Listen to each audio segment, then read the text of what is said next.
정말 지우고 싶은, 지금도 끊임없이 절 괴롭히는 그때의 얘기를 들려드릴까 합니다. 오늘같이 비오는 날이면 그날 일이 악몽처럼 되살아나네요.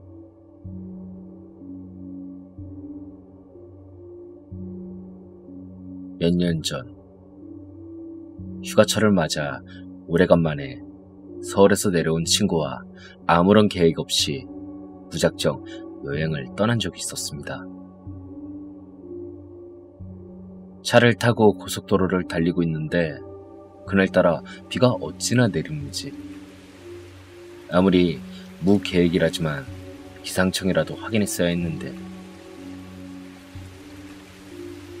어쨌든 이놈이 운전을 도맡아 하고 있는 상황에서 억수같이 내리는 장대비에 시야가 잘 보이지 않았는지 오늘은 더 이상 운전하기 위험하니까 아무데나 숙소 잡고 소주 한잔 하자며 바로 다음 IC에서 고속도로를 내려오게 되었습니다.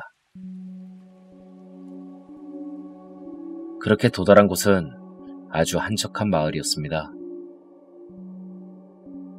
날은 이미 어둑어둑해졌고 저와 친구는 비상등을 켠 채로 술을 살만한 편의점과 오늘 묵을 숙소를 찾아 헤맸습니다.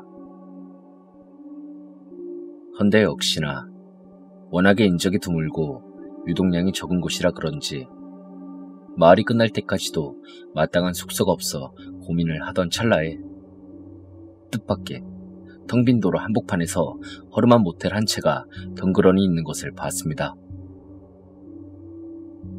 그땐 기쁜 마음에 그곳까지 한 걸음에 달려가 근처에 주차를 시켰죠. 근데 가까이서 봤더니 매정하게도 간판불은 꺼져 있었습니다. 한숨이 나왔죠. 날은 점점 어두워지는데 그 반대로 제 눈앞의 고생길은 아주 훤히 보이더군요. 친구는 지푸라기라도 잡고 싶은 심정이었는지 갑자기 차에서 내리더니 한 채 앞도 보이지 않는 빗속을 뚫고 모텔 입구 방향으로 내달리기 시작했고 이내 곧 제 시야에서 사라졌습니다. 기다리는 동안 핸드폰만 만지작거리다가 문득 정신을 차리고 보니 글쎄, 이놈이 벌써 30분이 넘도록 오지 않고 있는 겁니다. 전화를 해봤지만 녀석이 급하게 뛰어가느라 휴대폰을 차에 놔두고 간 것을 곧바로 깨달고는 점점 불안함이 엄습해오기 시작했습니다. 비가 엄청나게 내렸기에 혹시 사고라도 나지 않았을까 하고요. 결국엔 직접 가보기로 결심했고 주차한 곳에서 얼마 떨어지지 않은 입구까지 달려가는데도 완전 쫄딱 젖어버렸습니다. 멀리서도 확실히 허름해 보였는데 가까이서 보니 더욱더 가관이더군요. 정문도 유리문이 아니라 축축히 젖어버린 나무로 돼 있고 쇠 손잡이는 녹이 쓸어 손으로 잡으면 그대로 묻어날 것만 같은 그런 비주얼이었습니다. 하지만 이러한 생각도 잠시 문고리를 돌리자마자 끼익 거리며 문이 열리기 시작했고 겨우 앞이 보일 만큼의 어두운 조명만이 천장에서 꿈뻑거리고 있는 복도 풍경이 펼쳐졌습니다. 계세요? 저기 계세요?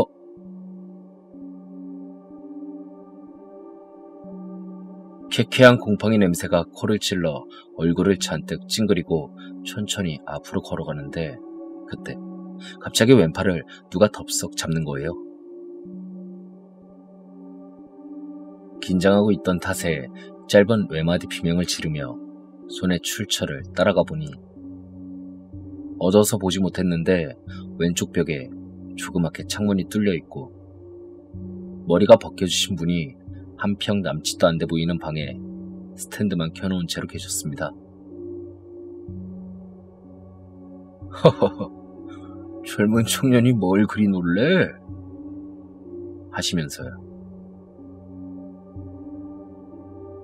그래서 간판 불도 꺼져 있어서 영업 안 하는 줄 알았다고 하니까 후미진 곳이라 장사가 워낙 되지 않으니 전기세 아끼려고 그런다면서 곧바로 아까 들어온 청년 찾느냐고 그쪽에서 먼저 물어보시는 겁니다. 그래서 그렇다고 하니 402호에 벌써 방을 잡고 들어갔다고. 처음엔 어이가 없었는데 한편으론 뭔가 미심쩍기도 했습니다.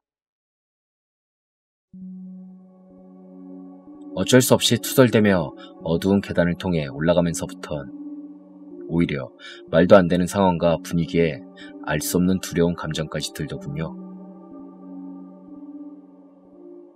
그리고 그러한 감정의 끝은 방에 도착했을 때입니다. 복도에서 402호만이 활짝 열려 있었고 그 녀석은 온데간데 없었습니다. 아니, 정확히는 그 녀석의 신발 한 짝만이 방 안에 나뒹굴고 있었습니다. 그러면서 동시에 제 머릿속을 스치는 것은 그 아저씨가 좁은 창문 틈 사이로 나를 올려다보던 그 개슴츠레한 눈빛. 난 함정에 빠졌다 라는 그 생각밖에 들지 않았습니다. 그리고 아니나 다를까 저 멀리 계단 아래서 발자국 소리가 들려오기 시작했습니다. 아주 천천히 숨죽여 올라오는 소리였죠. 그것을 인지했을 땐 정신이 아득해지며 현기증이 일어날 정도였습니다. 이젠 생존의 위협까지 받으며 급하게 이리저리 둘러보는데 구석에 1층에선 보지 못했던 엘리베이터가 제 눈에 들어왔습니다. 딱히 상황 판단을 할 겨를 없이 저 사람을 피해 내가 더 빨리 내려가야만 한다는 생각으로 엘리베이터로 발소리를 최대한 죽이며 내달렸습니다. 때마침 엘리베이터는 4층에 와 있었고 전 탑승하자마자 1층을 누르던 닫힌 버튼을 연타했죠. 그리고 끽 소음을 내며 닫히는 문틈 사이로 어느새 다 올라온 아저씨의 실루엣과 함께 양손엔 무엇인가 들고 있는 것을 볼 수 있었습니다. 굉장한 소음을 내며 내려가는 엘리베이터의 소리를 뚫고 구당탕탕 거리며 계단을 따라 내려오는 그 남자의 거친 발소리도 함께 들렸습니다. 빗물인지 식은땀인지 모를 뜨거운 액체가 눈앞을 가리기 시작했고 저는 애꿎은 발만 동동 구르며 엘리베이터가 도착하기만을 기다렸습니다. 3층, 2층, 1층.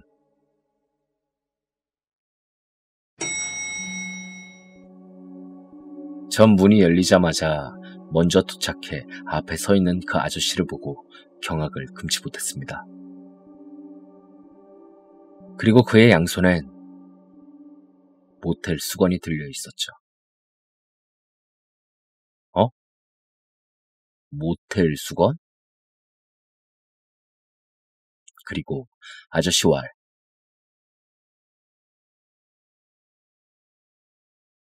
아이 청년, 뭐 땜시 그러는가? 잔뜩 겁먹은 표정으로. 엘리베이터에 급하게 타는 거 보고 나도 놀래서 같이 뛰어내려왔잖아.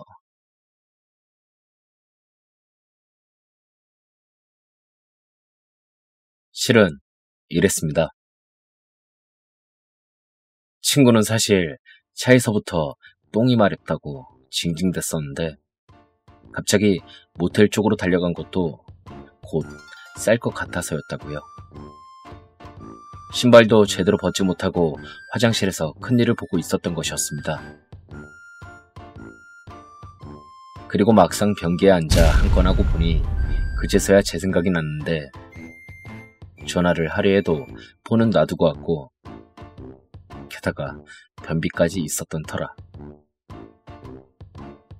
그리고 그 주인장님, 그분은 정말 순수한 마음으로 비에 쫄딱 젖은 제 모습을 보곤 수건을 더 가져다 주시려고 그랬던 것이었습니다.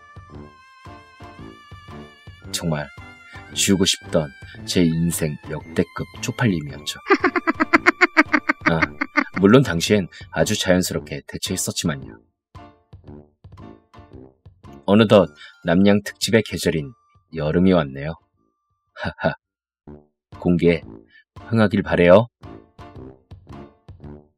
끝입니다.